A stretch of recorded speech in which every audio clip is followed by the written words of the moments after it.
This episode of Ladder Legacy is proudly sponsored by the Bedford Group Insurance, helping families and businesses protect what matters most. Whether it's coverage for your home, your family, your team, or your future, Bedford's got your back with the best reliable insurance solutions in Florida. Visit our website to learn more, bedfordinsurance.com. And now on to your episode. Hey everybody, it's Rudy Romero here from Ladder to Legacy, and I am here today with the premier home inspection company in South Florida, Integrity One, and with the CEO, Joel Donoghue, here today, who's going to talk about how exciting it is to go up into 200-degree attics and step on roofs that are 150 degrees because we live in South Florida. Joel, how you doing today, buddy? Doing well, Rudy. Thank you for having me. Yeah, it's a pleasure, man. I had just met Joel not that long ago, but heard his story, and I was intrigued, inspired, and also felt bad because it lined up with mine with how much work he does. And I said to myself, the viewers today are going to love to hear about what you do, what you've worked on, and kind of the business that you're building here. So tell me a little about Integrity One and how you enjoy hot roofs and ceilings. Tell me all about that. Yeah, sure. It's spicy down here in South Florida. So I've been a home inspector now for about 5 years since the pandemic. I kind of came through it. It was, I would say divine intervention. I had lost my previous job because of it and because of the pandemic. And I knew a guy that had been doing this for over a decade. So I called him up and asked him, if he liked it. And he said he loved being his own boss. And he told me exactly what I needed to do to get my certification, my license, and then he would train me. So basically, get into that stuff later. Been here in Wellington for 5 years, and the business has been in Wellington for 5 years, and I cover pretty much all South Florida. It's I like it because it's kind of like investigative work because you're looking at the home and it's the biggest purchase that anybody's going to make, really. Yeah. So you want to especially nowadays. Yeah, for sure. You want to find out everything that's going on with the home, and you can't really do that until you get in there and you start looking at everything. Each system, the air conditioner, the roof, the plumbing, the electric, and you kind of get fine-tuned into how you do it, and then one inspection is always the same, and then the next one is totally different. It's like the way you do it is, you have your own little routine, but there's always curveballs that come your way. Now, when it comes to inspections, I know most homeowners here in Florida or people who have property in Florida know home inspections, and the first thing they think of are the dreaded 4-point and wind mitigation inspections. And I know that's only a part, because in the insurance world, obviously, we talk about it all the time, and that's only a part of what home inspections really are. Now, what is the other flip side of that? Because I know when I bought my house, I had some ABC company 123 come out and inspect the house. It was required. I think it's required, right, for mortgages to come out and have a home inspector to make sure the house is fit and can actually stand for another 10 or 20 years. What is primarily what you're doing? Is it 4-point wind mits? Is it home inspections? Is it kind of a 50-50? What are you doing? So yeah, my bread and butter is definitely the wind and 4-point because homeowners insurance down here is outrageous and people are always trying to get better quotes. And anytime they're trying to get a better quote, they need to have a new 4-point or wind mid or both. So that's really what's kept me going here over the past 5 years. But like today I did. Why is that though? If you can help the viewers know, because I think a lot of people don't understand. And speaking from the insurance side, people just think I want everybody's money. So I like to always say, like, take my insurance hat off from an inspector standpoint. Like, why do you think they do that? Why do they make you do a new one every year, or when you get a new quote? Oh, I mean, they want to make sure that what they're insuring is going to last. Mm-hmm. A lot of times you have a homeowner that has no idea that their water heater is 18 years old. He's like, I replaced it 5 years ago, and it's really 18 years old, and it has corrosion at the top, and it's starting to leak. Or they never knew that they had a roof leak. So it's beneficial for the homeowner to get the inspection as well as the insurance company. I mean, the insurance company is always, they want to make sure that what they're insuring is going to last. They're not going to have to pay all this money out for something that's going to happen. And basically what a 4-point inspection is your roof, it's your electric, it's your plumbing, and it's your HVAC, your air conditioner. And it's a pass or fail inspection. And most of the time, I would say, if it fails, it's very minor. There could be some corrosion at some some valves or some pipes or some things going on with the electric panel, and those are easy fixes. Other times it's a bigger piece. Their roof is 20 years old and it doesn't have enough life left on it. So those are always kind of hard ones to go to the owner and say, hey, you're going to need a new roof. The wind mitigation is it's not a pass or fail. It's tiered, and it has, you have different areas of your home. And I go through and evaluate based on what you have as to what kind of protection you have for a hurricane. And even then, that's beneficial for the homeowner, because I know there's things out there like the My Safe Florida with the grants and all that. But if you get a wind mitigation, what's that?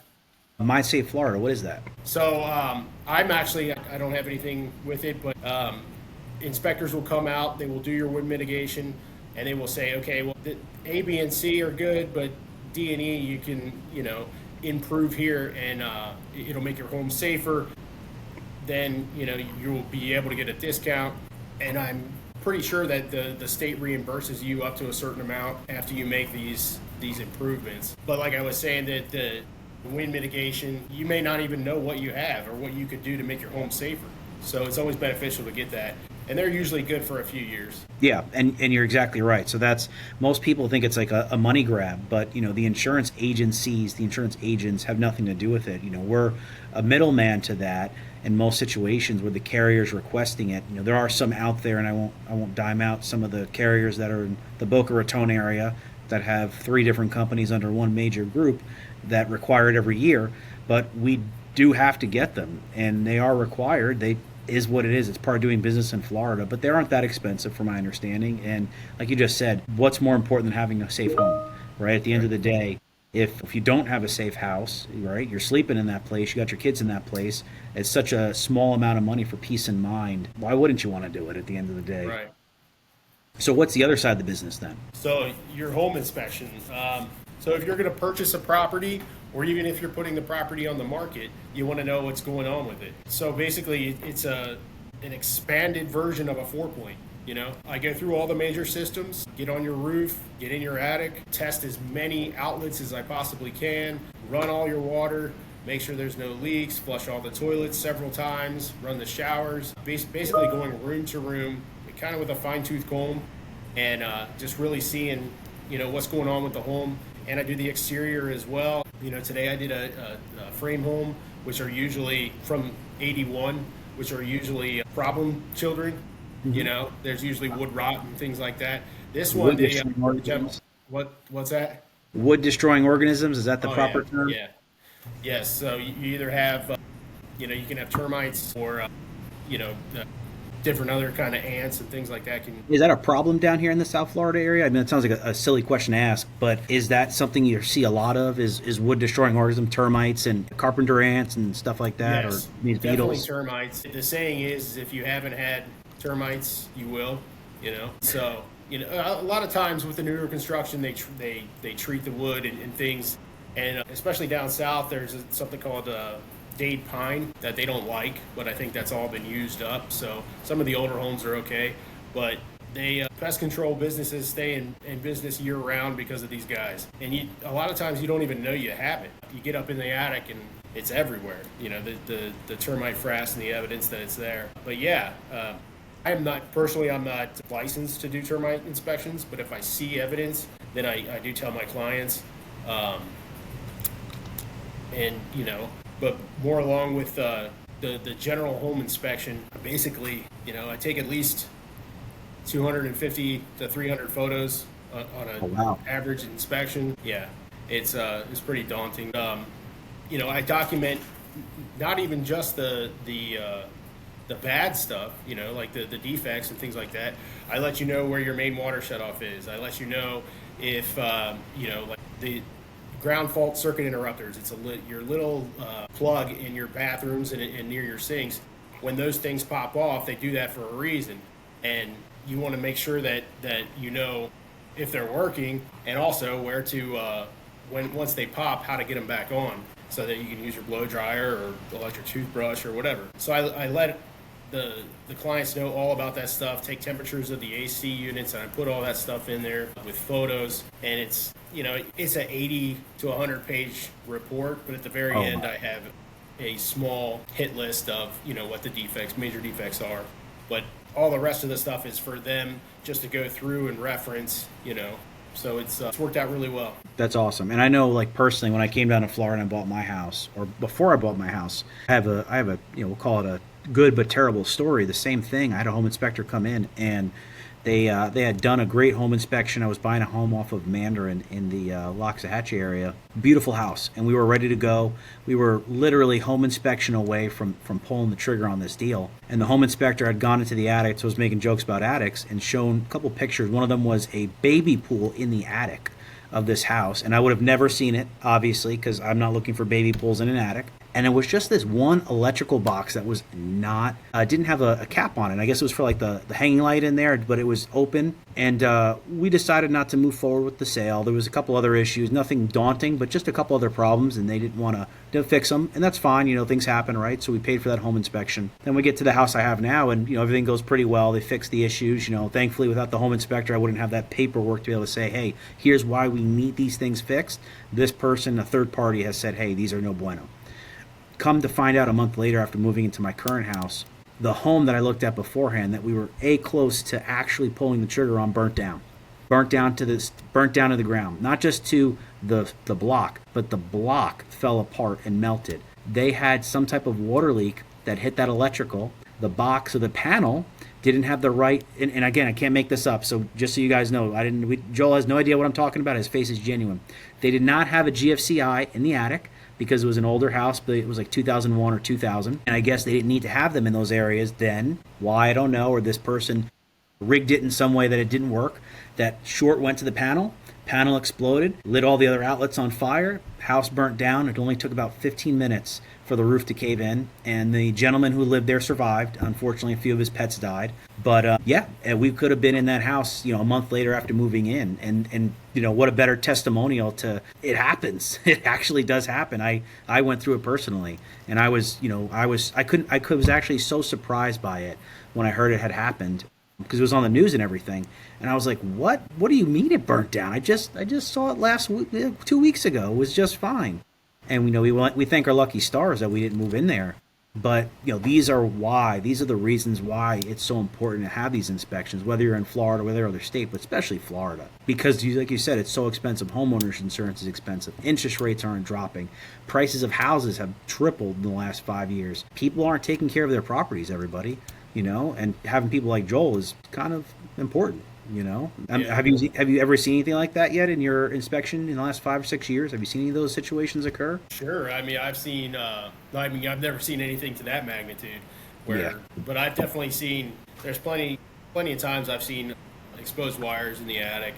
Even on a new build yesterday up in Stewart, you go up in the attic and you usually have a light switch there with a light bulb. Well, no light bulb, no light switch. Wires are all there, and they're live. I mean, this stuff needs to be capped off. What happens if something gets in there? Insulation. Run into many fried lizards. Yep.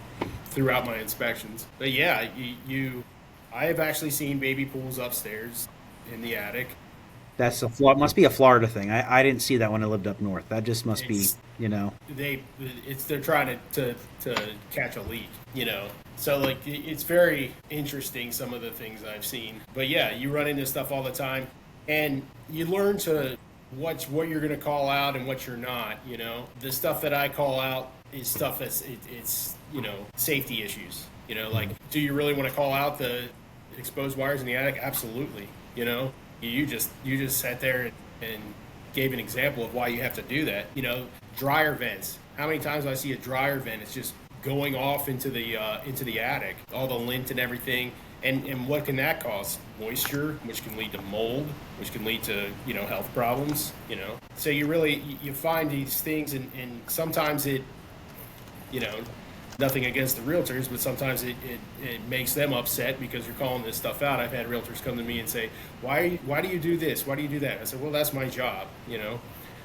So I don't ever feel bad for calling something out.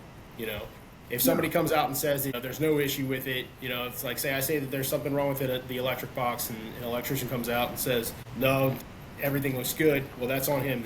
I did my job, and I called it out. Like, I did a 4-point up in Hope Sound, and these are places in South Florida, a couple weeks ago, and they didn't have a dead front cover on their main electric panel outside.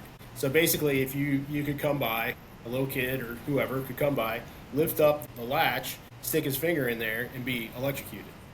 And that's right to the transmission line, right? That's like what, 240 volts? That's some serious power. It's death, So I called it out, and the electrician came out, told the homeowner that it's okay for insurance. And I told him it's still marked as unsatisfactory on my report, So yeah. Well, why would you mark it satisfactory? It's not a good thing. You shouldn't have that. I mean, there is no, what is it? They have to put a tag or something, like a lockout thing. I mean, it's not that big of a deal, right? I mean, it's easy. No, they just need to put it either. Well, you don't want to lock it up, because if you need to get to the breaker and you don't have the key, you need to put a dead front cover, which is a piece of metal that goes over the exposed wires, and it has a little cutout to where the breakers are. Oh yeah. So I mean, it's $100 bucks. Easy fix. Like 150 bucks, square D or something like that. So, that amazes me. So obviously you've been seeing some stuff, doing this in South Florida. I'm sure it's gotten you some real edumacation, as they would say. What made you get into the home inspecting world in the first place? So, I kind of touched on it a little earlier. I worked at a hospital for over a decade, and we come around April of 2020, they furloughed me because everybody was getting let go and things like that. So I was out of work for 4 months, and then they finally decided that they didn't need my position anymore, which I don't blame them. If you can run your facility without my position for 4 months, you don't need me. So I was kind of stuck. I never finished college, so I didn't have my degree. All my expertise and everything I've done was in a kind of managerial role, either at a retail store or at the hospital, and I didn't want to do that again. So I was kind of like, my new job was getting on Indeed and trying to figure out, what the next steps were. So I would sit there and go through and be like, okay, well, I'm not qualified for that, and I'm not qualified for that. Well, that sounds interesting. And I got to, there was like forensic technician, with the police department and stuff like that, home inspector. And I was like, okay, so how do I get from here to there? And with the home inspection business, like I said, I had a buddy of mine who lived in Fort Lauderdale. He'd been doing it for about 10 years. I called him up and I asked him if he liked it, and he said, yeah, I love being my own boss. And he had actually just branched out on his own about a year prior. And so he told me how to get my license, how to get my training. And then he said, once you get your license, I will train you. And that is the key right there. And like I said before, it was kind of divine from God, because I got paid to go to school because of my severance from my previous job, because they did take care of me. I left there in good standing. It wasn't like they fired me because of... Yeah. But I lost my job in August, started early September, got my license in early October of 2020, and then I started training with my buddy Matt. And first I would just shadow him, and then the more I got comfortable, the more he got comfortable with me. He'd let me do the outside, and then I would do the inside, and he would do the outside, and then he started letting me do like the whole inspection pretty much. And he would do a lot in Broward and Miami-Dade, so I was down there quite a bit. And he actually had a place out in Lake Placid in the middle of the state, and I went out there a few times with him, and that was a little bit more laid-back approach to it. But at this time in real estate, it was nuts. People were buying these sight unseen, waiving the inspection, so we were pretty busy. I owe a lot to my buddy, because he didn't charge me. In fact, he gave me money sometimes, on the side for helping him out. But a lot of times in this business, when you need to get your hands on training, you have to pay a home inspector to help train you. So it was really good. He has since moved back to Colorado, where I think he does claims adjusting. Yeah, I owe a lot to him. But, it was fun. It was something new. I was my own boss. I wasn't stuck behind a desk. I wasn't 9 to 5, Mm-hmm. So it was like it was hitting all the buttons of what makes me tick. So how do you feel since you've done it? how has the entrepreneurial journey been for you? Loaded question. Let's see. The job itself, I enjoy. I don't enjoy the heat. Does it get hot in those attics? I keep forgetting. I don't enjoy the reports, but that's a part of it. But the way that I'm wired is I like that constant, steady paycheck.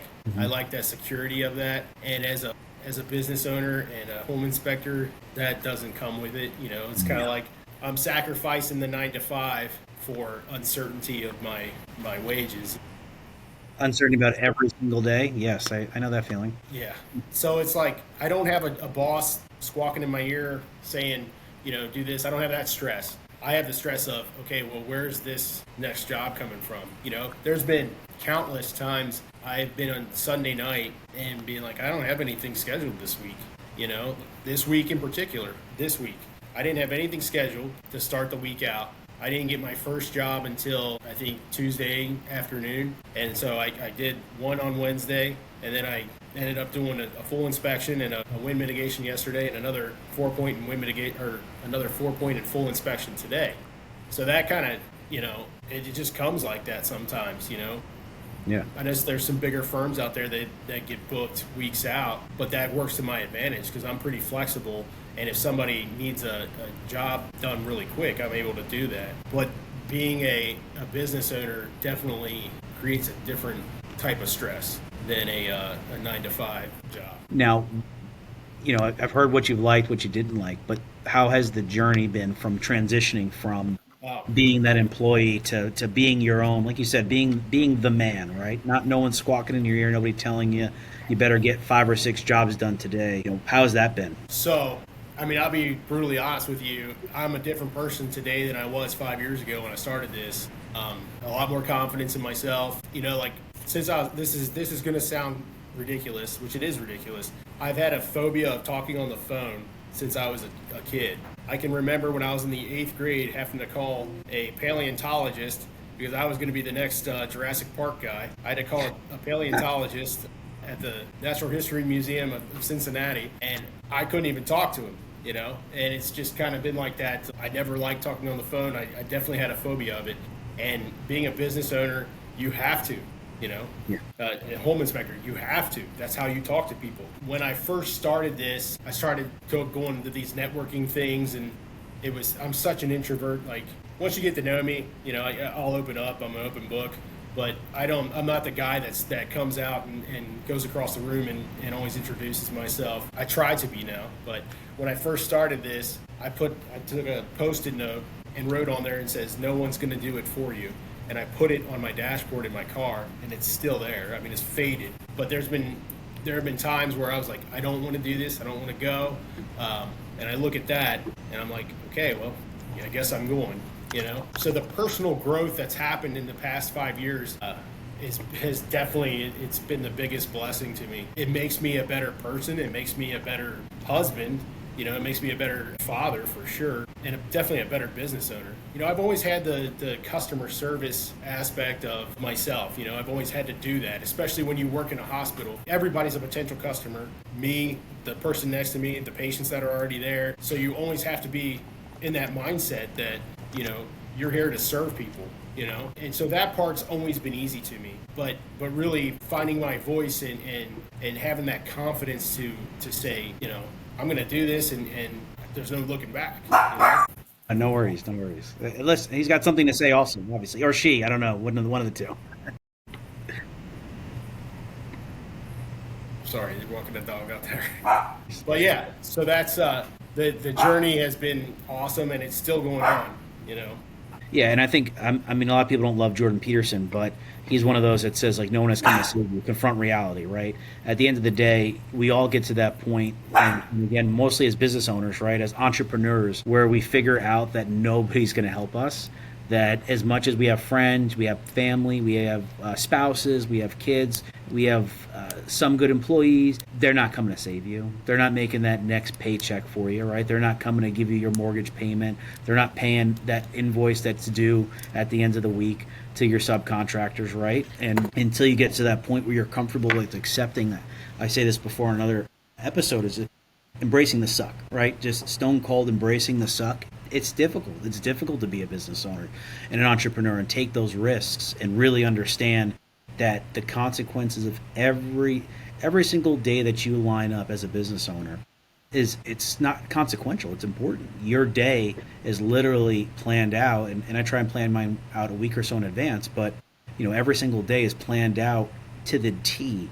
And the only way to do that is to be as rigid as possible with your time. You can't say yes to everything. You have to learn the word no, and that's something that most people don't like hearing is the word no. And it really helps shape us, and I think the surroundings really help us as well. So we're blessed, have the dry cleaner in Wellington, you have the inspection company. You obviously work more in Wellington than just Wellington, but we're blessed to be in such a great area that there's room for growth, there is money, there is opportunity, right?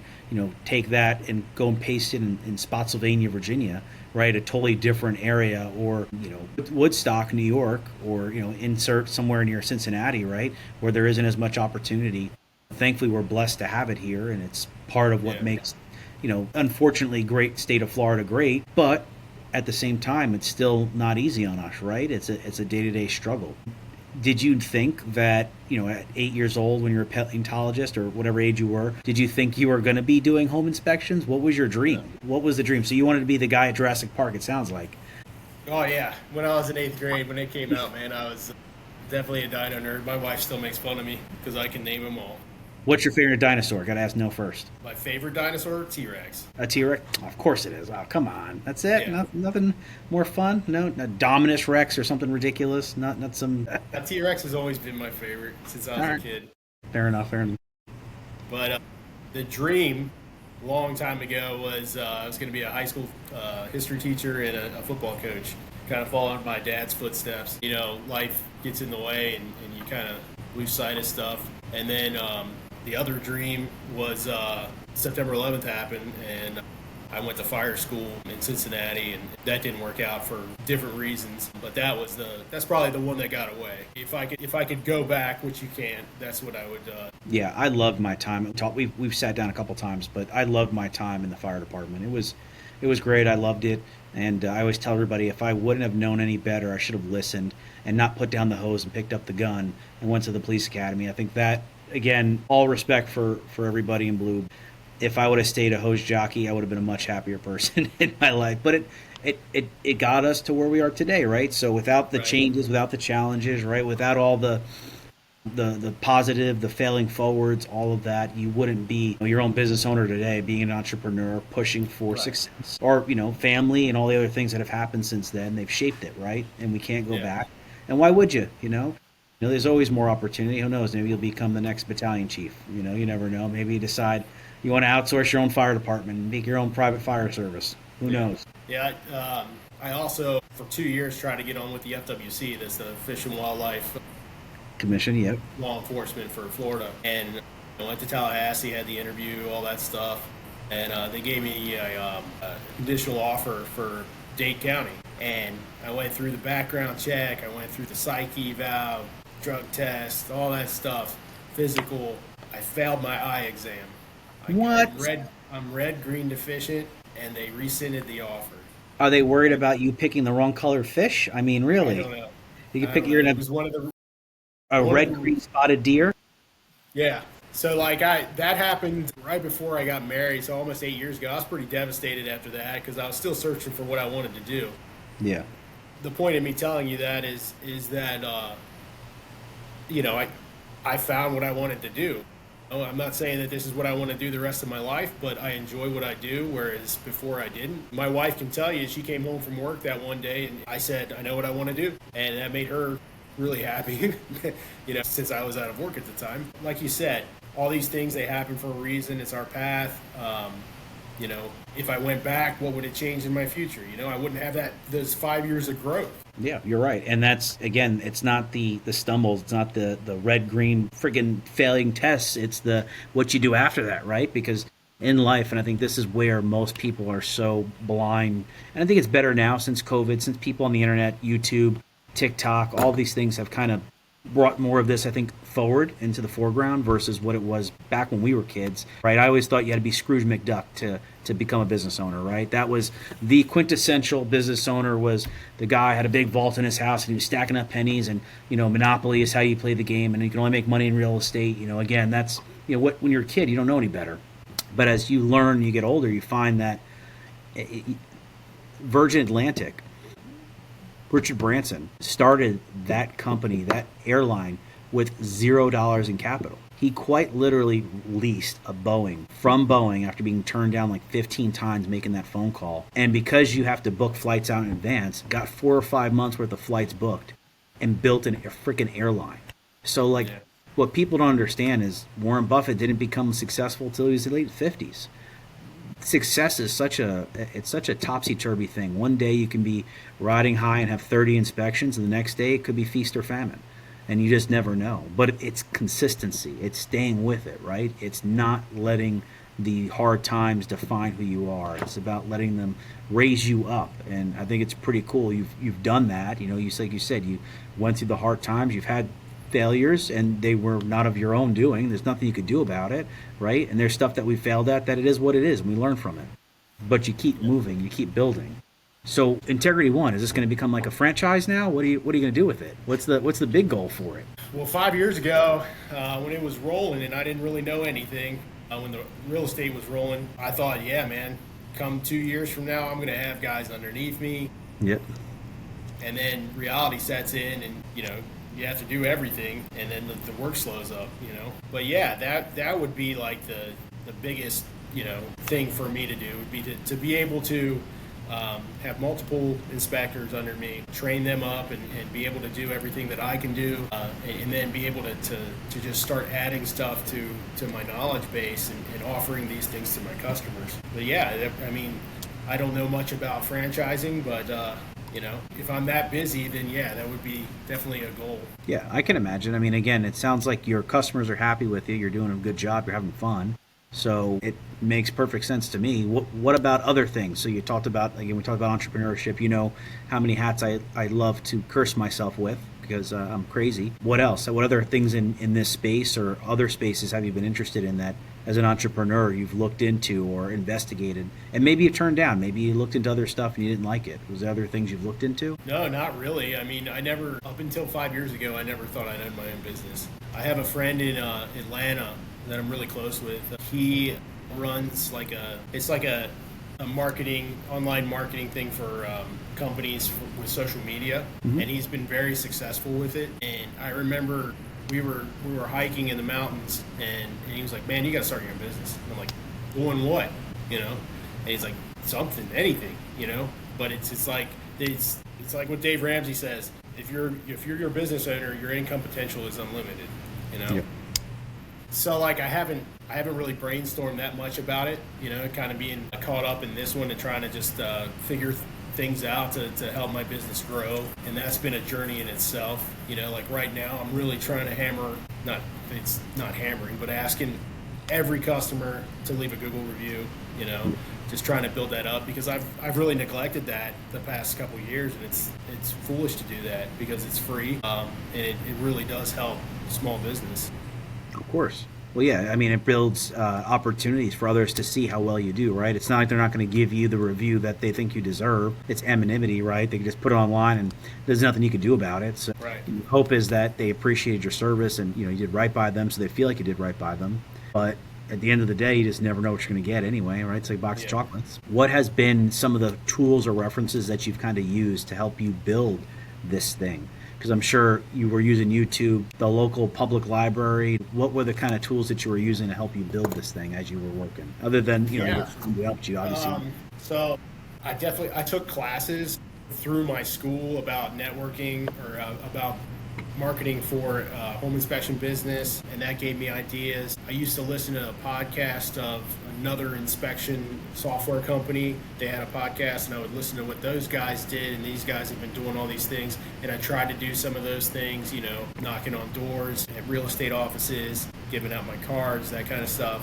join networking groups, and that definitely has it's been twofold, because like it brings in business, and it also helps me grow as a public speaker and get to know people and get more comfortable with meeting people, and just kind of really showcasing what I do, and that's helped out a bit. And now I'm trying to get into, I really have neglected like the social media stuff. So these are all things that I'm like, I'm at a point now where I want to get to a point where my wife doesn't have to work as much, so she can stay home with our 3-year-old daughter a little bit more. And to do that, I need to grow this business. So now I'm looking at like different stuff that I can do on a budget, really, to try to increase this. And social media is one of them. In talking with other people, like I knew my friend that lived in Fort Lauderdale. I know another guy that lives down there, and just talking with him and asking what he does and those kind of things, and just kind of gleaning as much as I can from whatever I'm reading or looking at, But YouTube was definitely a big instrument in the early going. Yeah, and again, that's I think everybody, right? You could quite literally learn everything in the world, almost everything, right? Between YouTube and AI, ChatGPT nowadays, right? So the old excuse of, hey, I don't know how to do it anymore, it really is it's amazing. It's been put back on us, right? The humans, to say, hey, there is people out there, there's podcasts, there's AI that can help you learn about something. The only really thing that's stopping people from becoming entrepreneurs is their self, right? Is that fear of doing it 100% correct. And I know with 100, the only thing I'm certain about is I'm certain I don't know everything.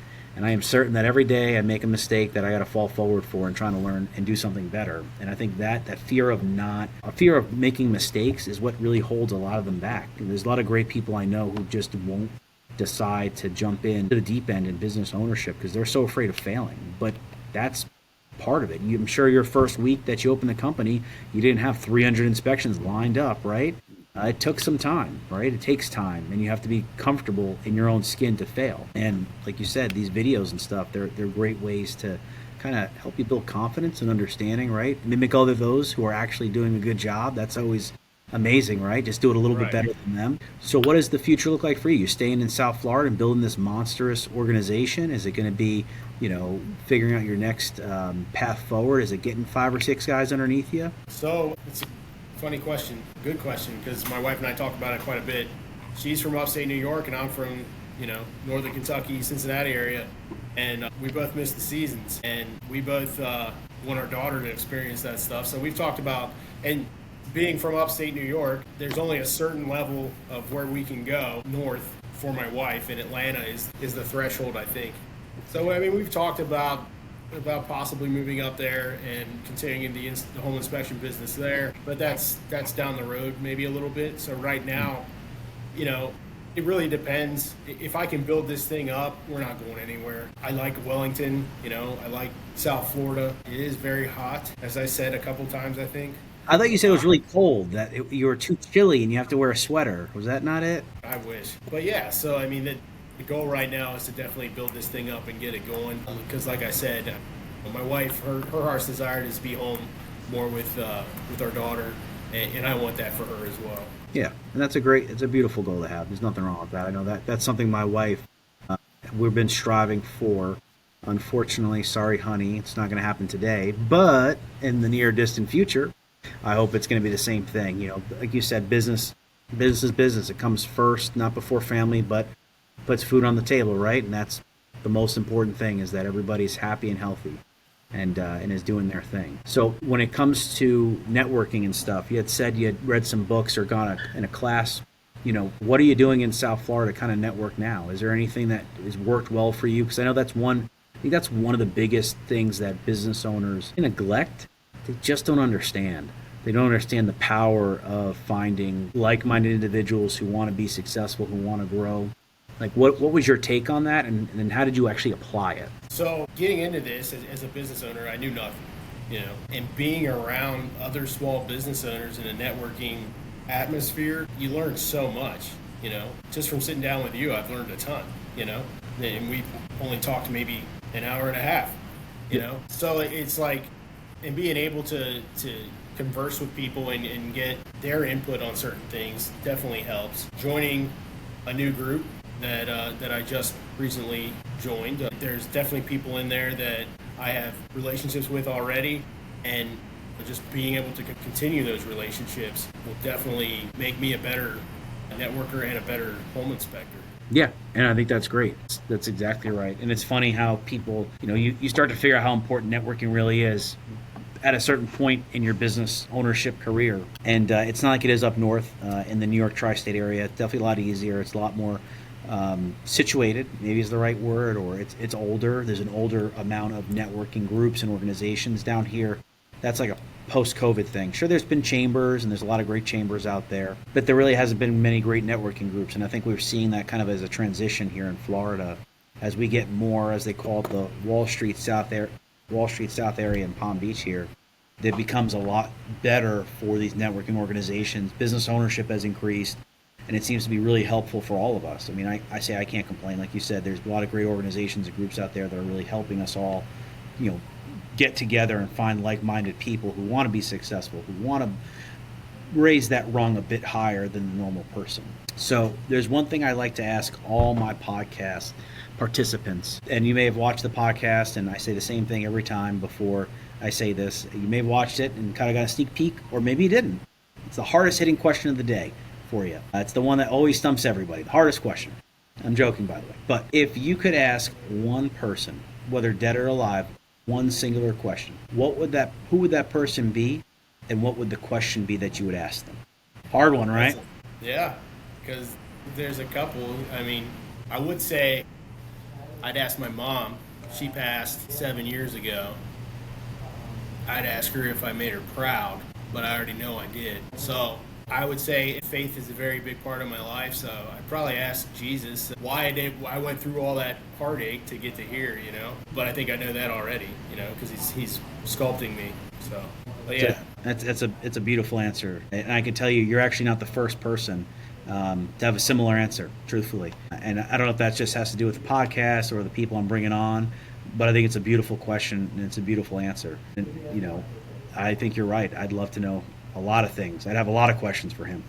A lot of questions, especially over the last 5 years. But that's beautiful. Thank you for sharing that. And obviously, about your mother, we're obviously sorry to see her go, but I'm sure, like all good things, she's watching down, in your path forward. Absolutely. So, well, let me ask you this. Obviously, you're a home inspector. You want some business.